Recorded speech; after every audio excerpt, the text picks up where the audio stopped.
Since it was announced earlier this week that The Acolyte was canceled after just one season, a lot of the fans for The Acolyte have been behaving like a bunch of children, throwing a temper tantrum whenever they don't get their way, complaining about Lucasfilm and Disney and stuff like that for how they're canceling it, trying to create hashtags on X saying the hashtag save the Acolyte or hashtag renew the Acolyte, as if their opinion on this will actually make a difference. Because if their opinion did make a difference, then the show wouldn't have been canceled in the first place. But still, that's not going to stop them from saying that it's just the toxic fans thinking that they're not the actual toxic fans of Star Wars.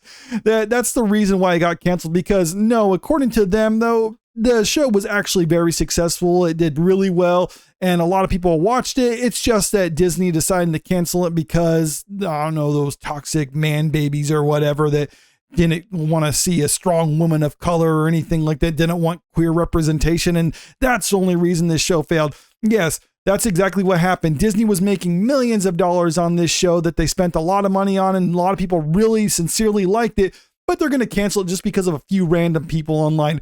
You would have to be completely retarded to believe that that's actually the case, but that's sincerely what they believe. That's why they're starting this petition to say to actually try to save the Acolyte. Now, I know there's also a petition going around that's saying like, oh, well, no, keep the Acolyte canceled or something like that. And I think both of these are equally cringe, because this thing isn't going to make any difference. What really makes a difference for a company like Lucasfilm and Disney is whether it makes money. And even if they actually gather signatures on here, we saw it wasn't enough people to actually keep it on air to begin with. So even if some people are actually to sign up on this, that doesn't necessarily mean it's going to be enough to bring it back. But it's funny thing is, you look at the supporters and they look exactly how you would imagine they would look, supporters of the Acolyte. But just listen to what they have to say about it here.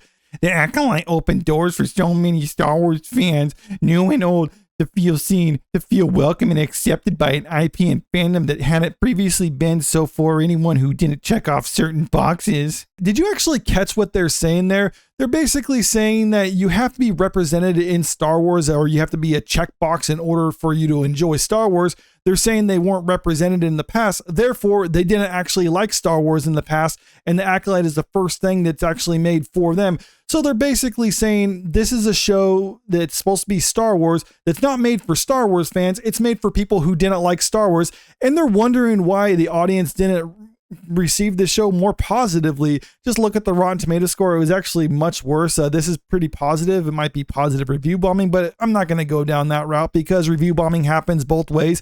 It just so happens when it's overwhelmingly negative, that means the reception is overwhelmingly negative for a show. And that's what we saw when it came to the Acolyte, and that's why no one watched it.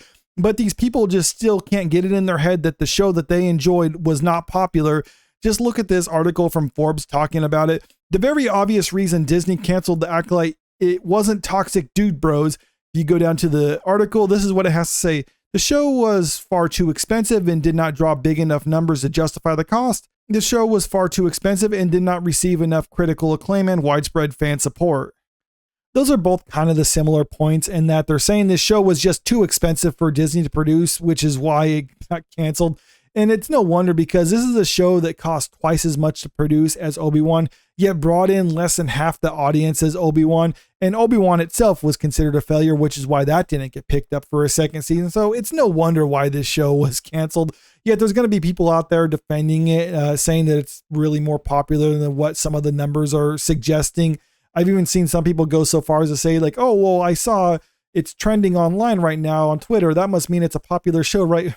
Well, no, it's trending right now, and a lot of people are talking about it right now because it got canceled. That doesn't mean it's a popular show. And even if that didn't get canceled, what people are talking about online does not correlate with what viewership is, because Disney doesn't care if people are talking about it or not if they're not actually showing up to watch the show. And that's really just what happened. People didn't actually show up to watch the show. We have this article right here talking about the Nielsen charts for the Acolyte. And listen to what this has to say. Following the season finale, the Acolyte no longer appeared on the Nielsen charts. This obviously shoots down the notion that fans are waiting to binge watch the series. And that was something that people were legitimately trying to say, like, oh, well, it's only doing bad when it's coming out because people were just waiting to binge watch it. After all the episodes are available, then you're going to see those numbers shoot right up. Well, no, clearly that's not the case when it comes to this. It's like many Disney Star Wars shows. Once it's out and available, then people just stop caring about it, and they just kind of drops off right now, with the few exceptions though. Disney recently canceled Acolyte, which is thought to be the result of low viewership and negative fan response.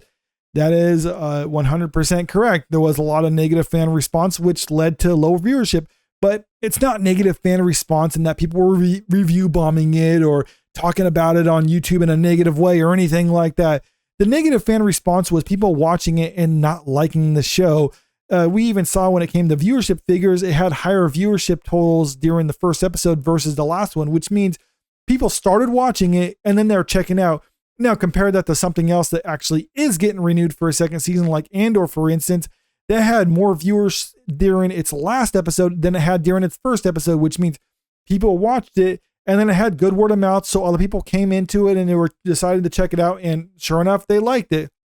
And Andor was a show that they're saying the Acolyte is supposed to be, and that it's a different type of Star Wars show, something that we haven't seen before. It features a non-white cast, and that did well. So it really destroys the whole racist argument for people who didn't like it, because Star Wars fans will watch something as long as it's good storytelling. And it just so happens that the Acolyte wasn't good storytelling.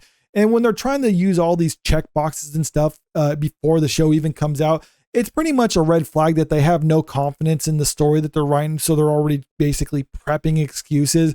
And it's kind of a poor excuse when it comes to Star Wars, because there's been strong female characters and non-white characters that people like since the original trilogy. So I think these are basically just a bunch of NPCs using their pre-programmed response, even though it doesn't actually apply here. But if you're one of the, according to the petition, 34,335 people who enjoyed the Acolyte, listen to this too, sincerely, because this might be a hard pill for you to swallow. But one of the things about the Acolyte fans is they don't really have a strong grasp on reality, which is probably why they don't know what gender they are to begin with. But they really need to listen about this too, because they're part of a niche audience demographic.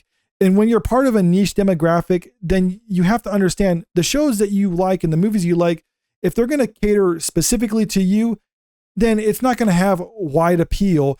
And when Disney is spending nearly $200 million on a show, it needs to have general audience appeal in order for them to renew it for a second season.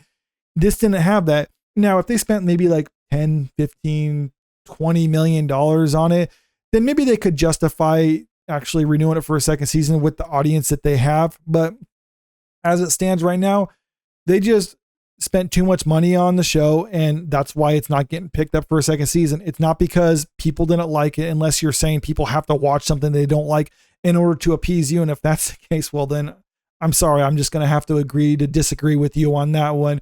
But for everyone else who really isn't surprised by this news that the Acolyte is getting canceled, let me know in the comment section how you think about all this right now. Were you actually surprised about this? Did you think it was going to happen sooner? Did you think it maybe was going to get renewed for a second season? Or I don't know, they were going to just do more spin-offs that they like to do for Disney Star Wars? Comment below. And if you haven't already, make sure you click that subscribe button if you want to stay up to date with the latest entertainment news. And don't forget to click that like button and share the video out there, because it really helps out with the channel. Thank you.